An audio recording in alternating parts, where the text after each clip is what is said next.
JVP. We're a group of Jews and friends, and we range from secular to observant, but we agree that we must oppose the occupation of Palestine and the daily abuse suffered by Palestinians in Israel and the occupied territories. Tonight, we're going to be focusing on the racism within Israel against Jews of Arabic origin. Today, our talk will be hosted by Shirley Bahar, who is a PhD candidate in Hebrew and Judaic Studies at NYU. And she will tell you more about our featured speaker, Henriette Dahan Kalev. Thank you. Thank you, Ellen. I want to thank Ellen, and I want to thank Jewish Voice for Peace for putting this event together. So why are we here, actually? We're here because we want to think about activism around Palestine and for Palestinians and MIZRAHI activism correlatively. And we want to think, how can we juxtapose the conversations on MIZRAHI activism and on activism for Palestine and for Palestinians. We want to show how the matters, the issues, are actually interlinked and intertwined, and how we can't actually have a complete conversation on Palestine and Palestinians without considering the MIZRAHI discourse. And we want to also think how within the circles of activism for Palestine, MIZRAHI issues, MIZRAHI concerns, MIZRAHI subjects may be included as well. Professor Henriette Dahan Kalev is a reader in political science and gender studies at the Ben-Gurion University of the Negev since 1996. She was born in Morocco in 1947, grew up in Israel. She studied political science at the Hebrew University and then did her MA on the subject of intellectuals in politics between the two world wars at the Hebrew University. And then wrote her PhD on the topic of political protest of the Black Panthers in Israel, also at the Hebrew University. Thank you very much. Okay, let's start working. I think we cannot understand anything about Israel without crossing two lines or two axes. One is Zionism, of course, and the other is the Israeli-Palestinian conflict. And there is this missing link when discussing both, and that is the link that speaks of MIZRAHI. It's a chunk of history that always is obliged and pushed away because the burning issues are Zionism, the survival of the people of Israel, of the Jews, and resolving the Israeli-Palestinian conflict.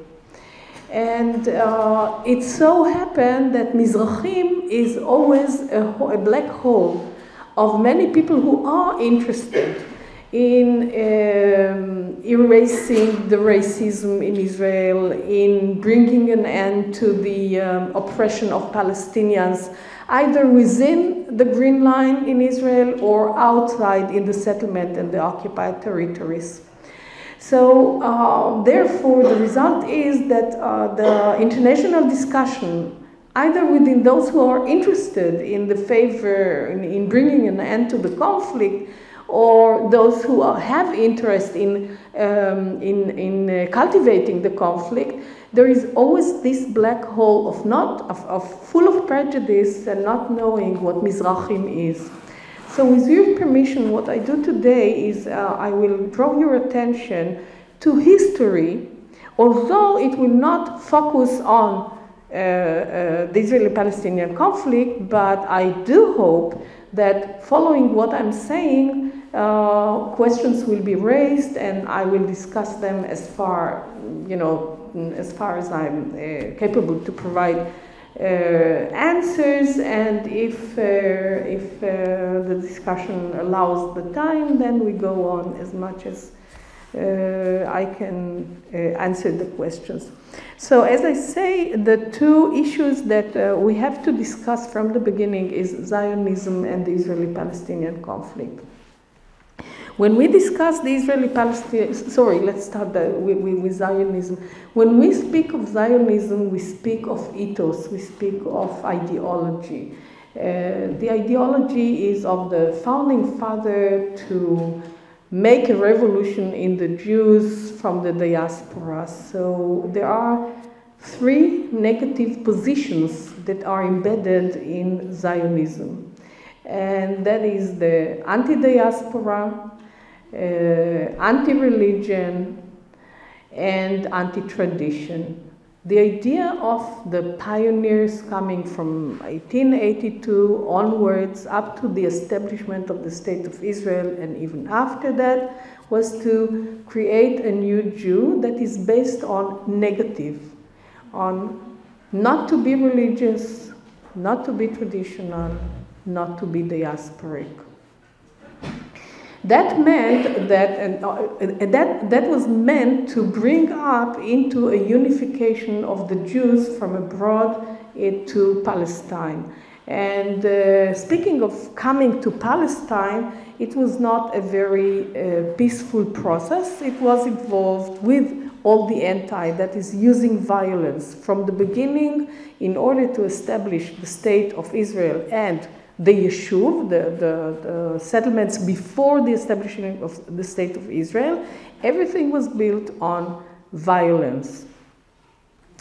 What we see is gathering the unification, the national unification, and the gathering of the Jews from the diaspora actually emerged into a gathering that was in what you probably all know, in a space that is the space that is was considered and was described as an empty land up until 1948.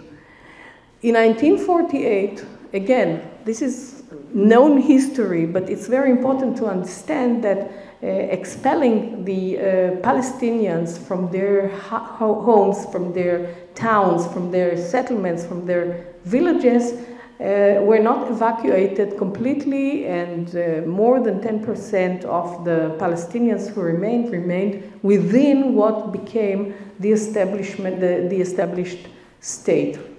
The established state has faced three threatening problems immediately on its born.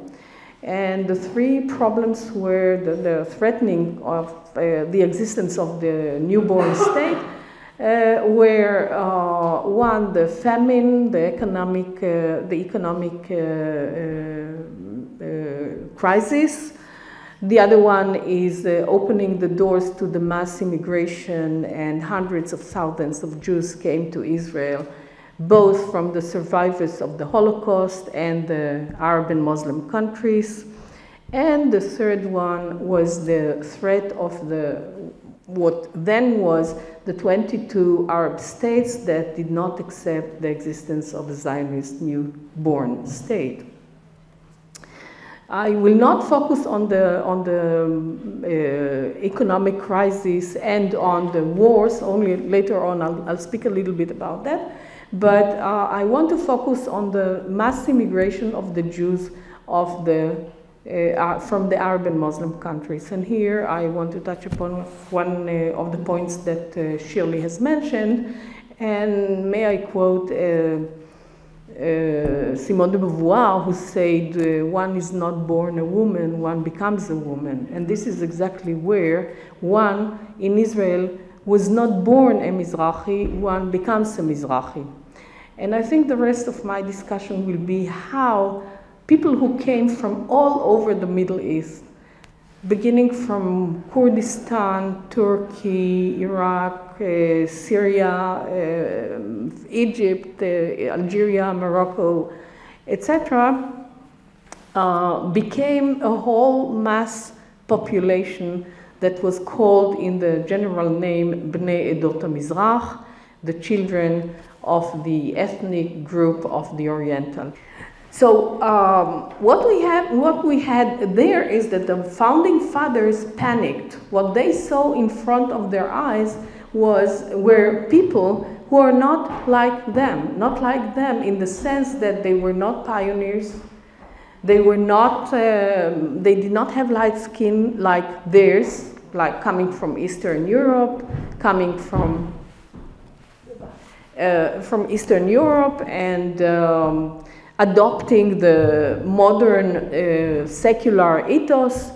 The people who came, both survivors as well as Jews from Arab and Muslim countries, the people who came more traditional, more diasporic, more religious, and the question was how to rescue the Zionist project. The Zionist project was under threat. So the Zionists, the founding fathers who became the leaders of the state and the people who established the institutions developed four policies.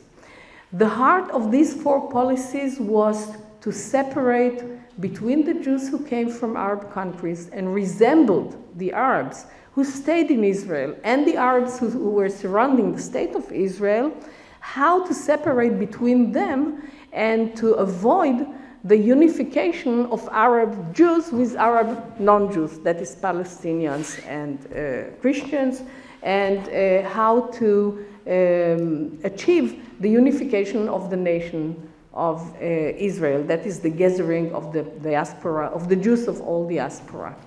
I'm not going to go into details, but I do want to mention four policies that were critical and the implications that rendered all the Jews of the Arab and Muslim countries into what we call tonight MIZRAHIM, and we call them MIZRAHIM in Israel too.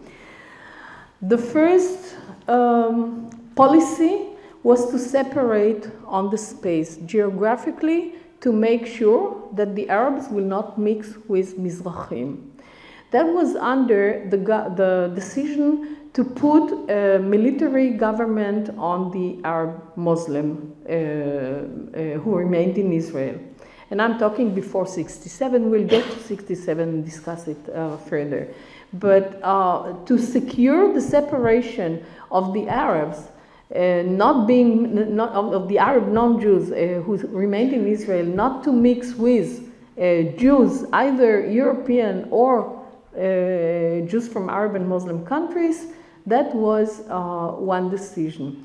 I think we can add to it some other explanation, but it's irrelevant to what we're talking tonight, and that is that the founding fathers, the leaders, did not know what to do with the Arabs. They were confused. Part of them ran away from Israel. So that was not anymore the problem. We know that it is the refugees problem that exists up to our days. But what to do with those who remained were very confusing, because to make an ethnic cleansing after the establishment of the state required a very clear policy of expulsion, and that Israel at the time, as I mentioned, was occupied with absorbing the Jews from Arab countries, the survivors, and the economic crisis. So the easier thing was to put them under military regime, under military control, which dured until 66. The second policy was to erase the Arab history. If we look in the curricula of schools in Israel, and I think it's true up until now, 9 pages out of 400 in the books of history of high school in Israel tell the story of the Arab and Muslim Jews of the Jews from the Arab and Muslim countries, whereas all the rest pages tell the story of the Jews from other countries in the Western countries, including, of course, the West and the East, that is the Polish, the shtetl, the culture, etc., and so forth. So that was the second, no, I said periphery, I said curricula, and I said military regime. And yeah, and the fourth was to separate the institutions. And the institutions included the media, included allocation of land to the Arab, separate from the Jews, etc., and so forth. So these were 4 policies, and I'm not focusing on all the policies, but these are major ones that were aimed to make sure that the separation of the Arab Jews and from the Palestinians who remained in Israel would be effective, so they won't mix. Now, on the part of the MIZRAHIM, okay, I'll still use the Arab and Muslim, the Jews from Arab and Muslim countries before I'm using the word MIZRAHIM. On the part of the Jews from the Arab and Muslim countries, they also came with the aim to unify with the Jewish with the Jewish population that actually they considered as part of their nation. And what they wanted most was to unify with the nation. So basically, the Jews made an effort, the Jews from Arab and Muslim countries made an effort to assimilate, to integrate, and to be part of the ethos of the Zionist creed.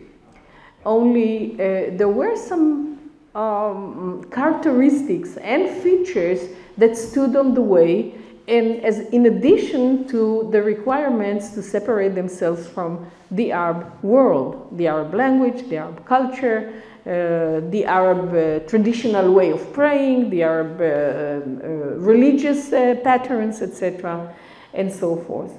So what we see there is that people who are actually carrying the nature of being Arab Jew or living in an Arab country as a Jew that is culturally rooted in the Arab culture, trying to discard, trying to undress or unlearn the patterns of being Arab and becoming Israeli Jew. Israeli Jew in the sense that in the form or in the features of what was considered a Zionist Jew.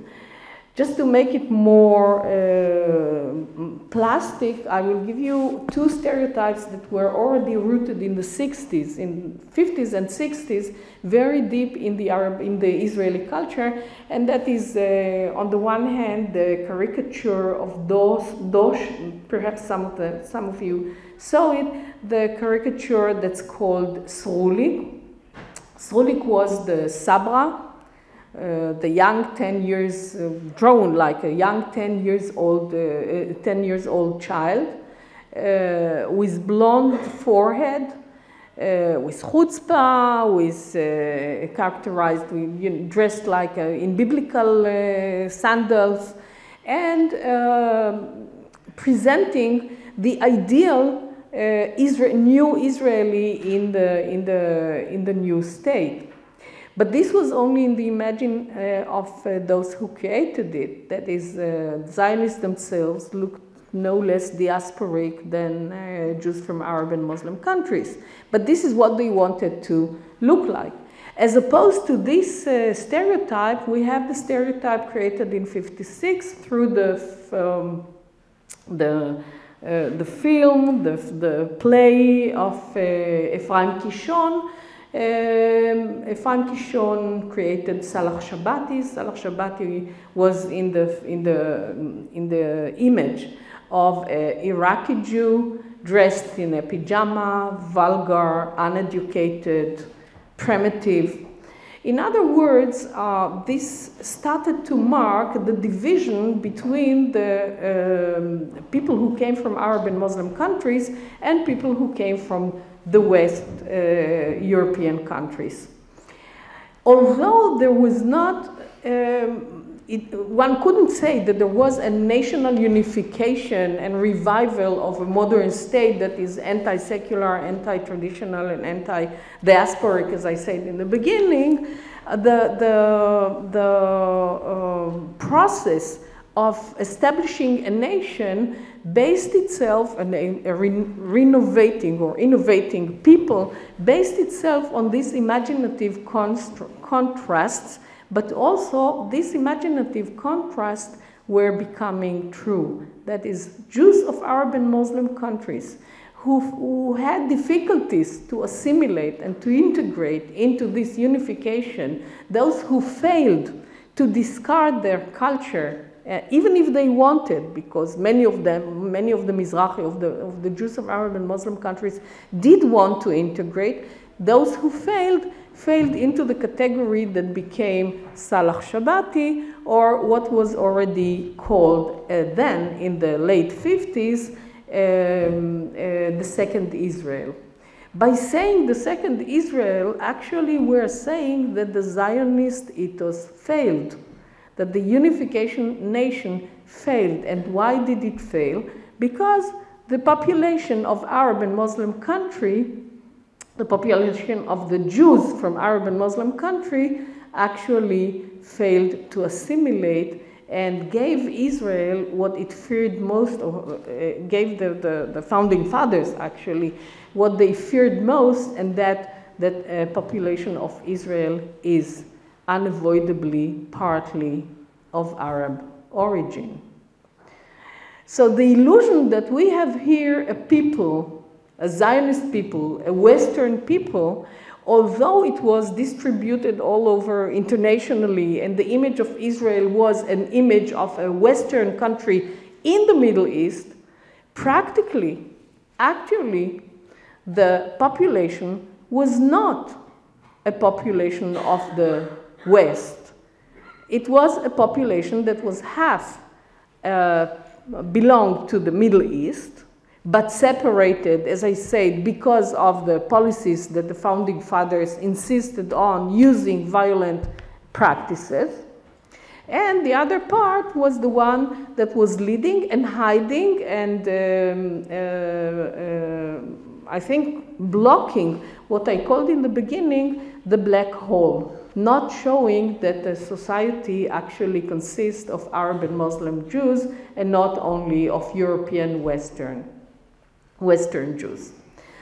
The result in the late of 60s that we could see not only that we don't have, that the unification of the nation failed, but we also had two classes, that is, as opposed to the Zionist ethos that wanted an equal society with equality between all its citizens, what we had here is a growing, in the periphery, growing population that lived in slums, unemployment, high rate of crime, and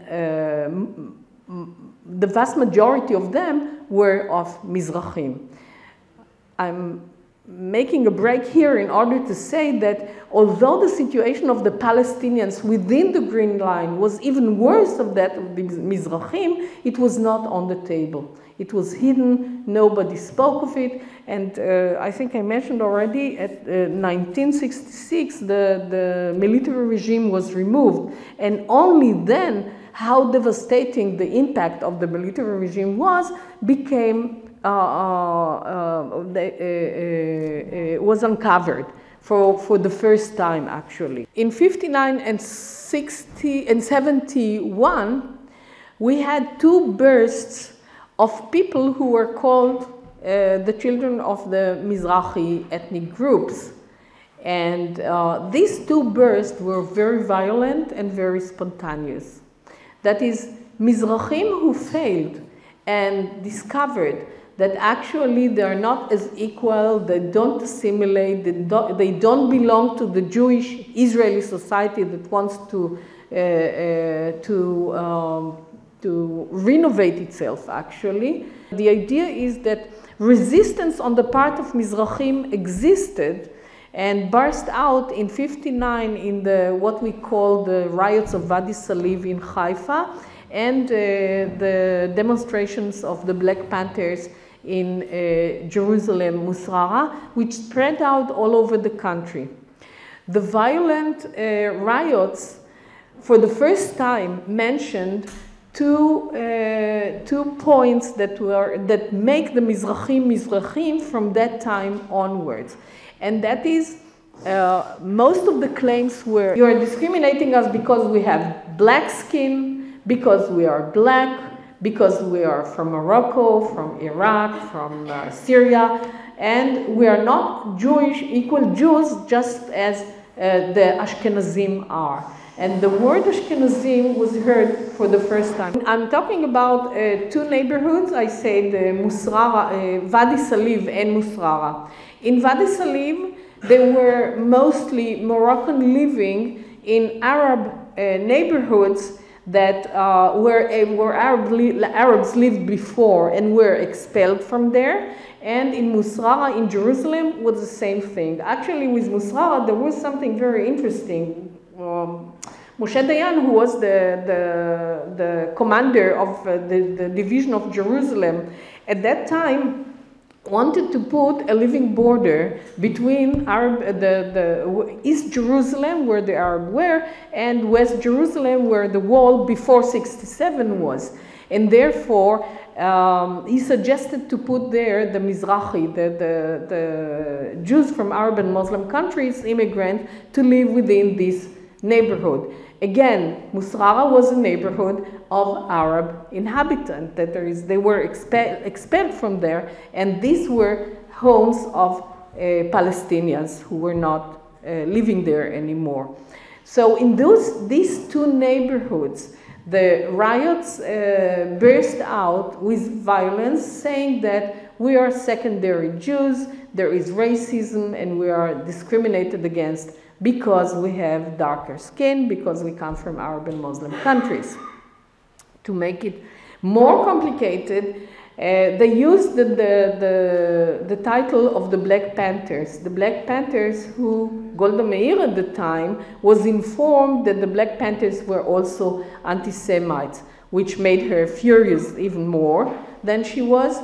And the Black Panthers of Israel decided that they want to unify with those who struggled against racism in the United States. They started some kind of communication. It didn't work very well, but at least it put on the table the problem of discrimination and race of Arab and Muslim Jews in Israel. It was the first time, actually, that in Israel the issue of racism came up very explicitly in 71. What I want to say is that in both occasions, the problem was put on the table, and Mizrahim said, you are calling us name, like the children of the ethnic origin, of the Arab and Muslim ethnic origin. But this was the first time where they proclaimed the name Mizrahim and said, yes, we are from Arab and Muslim countries. We are Iraqi, Moroccan, Egyptian, etc., and so forth. But since you put us in the same pile and you don't differentiate between the different culture, between the different origins, etc., and so forth, you are just calling us Mizrahim, and you don't even appreciate our origins. Therefore, we are claiming back the word Mizrahim, but we're claiming the way queer, for example, are using the proclamation of the word gays. Ever since, the word Mizrahim became political, not just a title for calling a group of Jews from Arab and Muslim origin, but also when you want to say something political about this discrimination and inequality within Jews, not between Arab and Jews, but within Jews, they call themselves Mizrahim. But I would like to make a point here, because I would like to stress the fact that in the end, the Zionist founding fathers and the leaders may claim that they have succeeded to separate between Arab Jews from Arab and Muslim countries and between the Palestinians in Israel. Because if the Mizrahim want something most, is not to be identified with the Arab and with the Palestinians within the Green Line in Israel. That is, they don't, of course, want to be identified as Arab in general. So what I'm saying here is that throughout the history, we would find within the dynamics of the development of Mizrahim within Israel, what we find is that some of the Mizrahim were trying to say we are also Jews. We also belong to Zionism. For example, in the stories of Ha'apala, the word Ha'apala describe how Jews were smuggled into Israel before the establishment of the state against the British mandate and to do very dangerous things in order to bring Jews within the country. This was very typical to the founding fathers, to the Zionists, mostly from Eastern Europe. And we can find in the history of Israel stories, like in 1956, after the establishment of Israel, that Moroccan Jews have smuggled Jews from Morocco through with a ship that's called a Goz, and was drowned because it was caught, it was traced and caught, and this story entered the history that Israel is teaching today in the curricula as a story that Moroccan have part in the Zionist Ha'apala. My point here is to say that many of the Jews of Arab and Muslim countries tried to acquire their place in the history and the curricula of Israel by saying, we are also Zionists, we are also survivors of Ha'apala, we are also survivors of the Holocaust. That is, in order to become part of the united, of the gathering of the diaspora of the Jews, Mizrahim remote themselves of their Arab and Muslim origin and try to find their place in the history of the Western and Eastern Jewish history. So, in other words, Zionism has succeeded to separate Mizrahim from their origins. Of course, there are many examples of how people were ashamed to speak Arabic in Israel, and how they say to their parents, don't put the radio loud when you listen to music, etc. and so forth. I think it's your expertise, so you can expand about it. But the idea is that the Mizrahim became those who never integrated into Israel, and they created another, in the proclamation and in the struggle that began to politicize, they created another term, and that is Ashkenazim. Ashkenazim is for the word, describes the Jews from Germany, but politically in Israel, it is a more extended term to describe the rivals or the other group. That is, Mizrahim and Ashkenazim are political in Israel. It's not just explaining, it's not just describing Jews that come from some area in Africa or Asia or Europe, but we are talking about political groups, political positions in Israel. Ever since, after the riots and ever since the riots, actually we have in Israel political issue that's called the MIZRAHI issue. Ashkenazim deny their being Ashkenazim. They say we are Israelis, and I think we know the problem from racism here. You don't have to proclaim that you are white, but when the black people, African American, want to struggle against racism, it's they who become very conscious to this distinction. So I think I'm clear, or not? Yeah, so the idea is that in Israel it became a political issue, and becoming a political issue, it went into politics.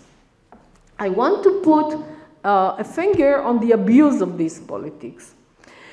Mizrahim, okay, let me go to the rate, the marriage rate.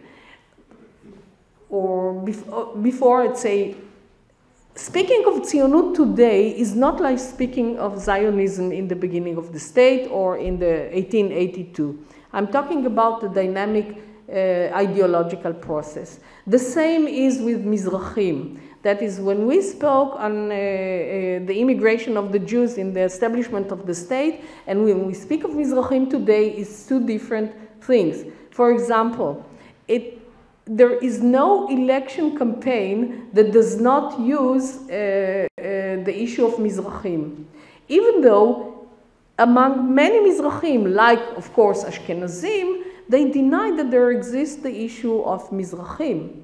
That is, some people from first, second, and third generation would tell you, among Mizrahim, the problem of Mizrahim does not exist anymore. And there are third generation of children who don't know how to identify, who don't know how to define themselves because they come from mixed marriage. So actually the problem is abolished, is disappearing. On the other hand, we can find among these young people, people who are conscious of the issue of Mizrahim, who say, yes, I'm a mixed child.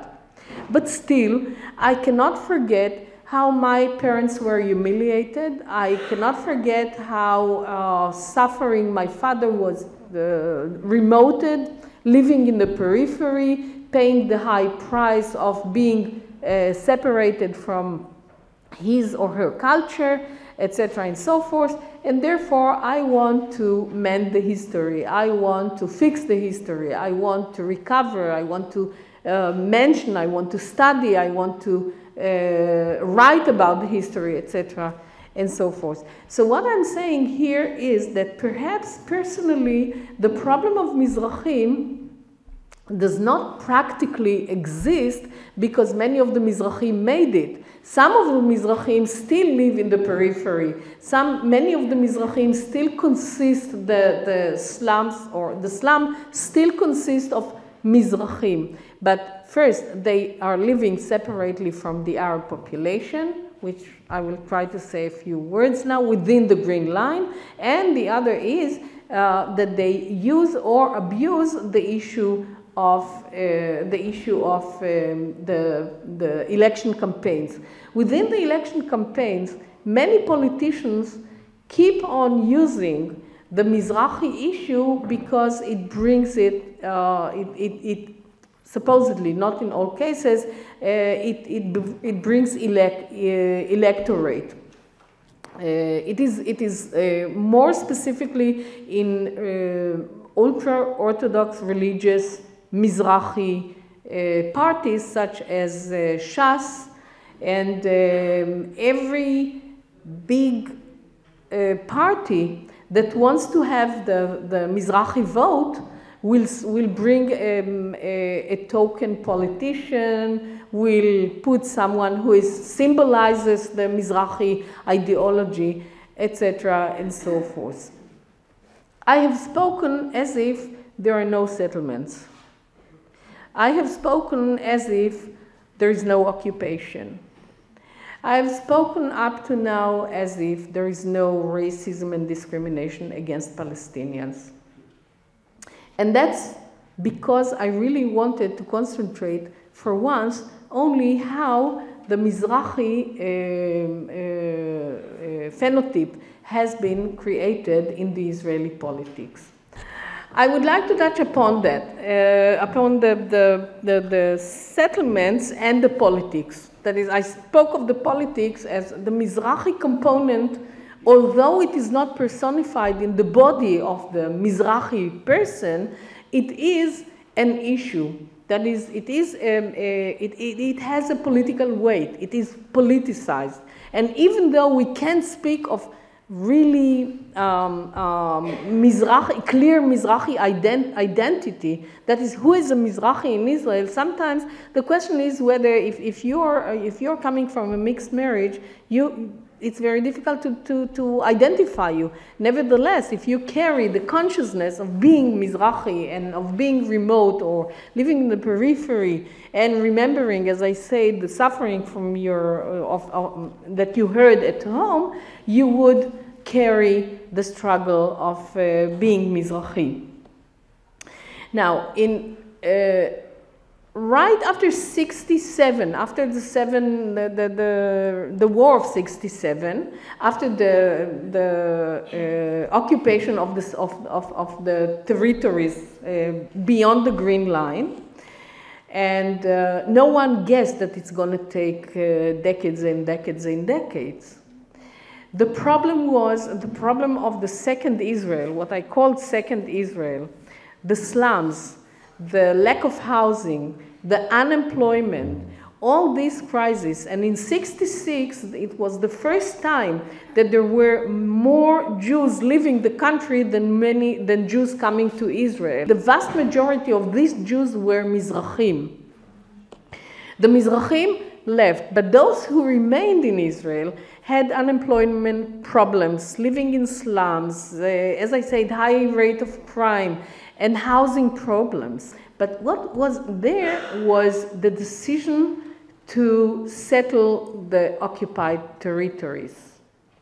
Rabin and Peres were the first to call the Mizrahim, if you want houses, go build them in the settlements. So we had about 30% of ideological Zionists moving from the Green Line into the occupied territories, and 60 or 70% of Mizrahi Jews moving in order to find solution to their economic problems. The thing was that the infrastructure, the economic infrastructure, the educational infrastructure was worked out by Zionists who provided education to these Mizrahim who moved to the occupied territory. So the second generation, after there was no solution in the settlements, the second generation of Mizrahim became part of this ideology of occupation.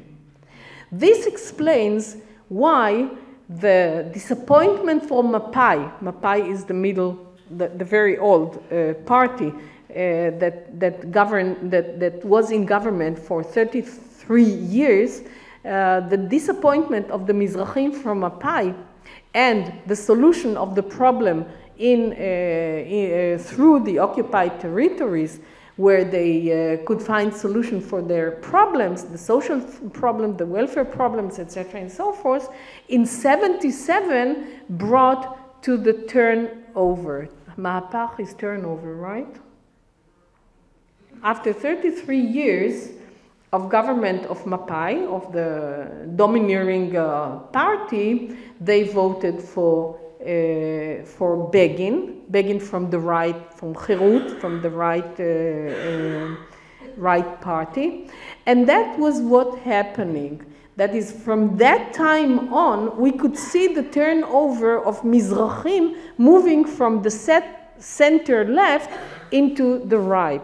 This is when we start understanding that actually Mizrahim are not more for the right, but voting in default for the right. That is not as ideological, holding the ideology of settlements, but finding some kind of solution to their situation. The second and the third generation of these Mizrahi Jews become by ideology educated in the settlement schools and becoming more rightist by ideology rather than by default to solve their economic problems. So the situation is, and I think I will fold it up, I will wrap it up now and start answering questions. The process is that when we hear slogans like the right is supported by Mizrahim, there is some kind of political dynamic that brings the situation to the Mizrahim to support the right, and it's not just because by nature they are Arab haters. So I think it gives you some kind of understanding how the dynamic of the Mizrahim became as it became now. I will stop and open it for questions and answers. Thank you.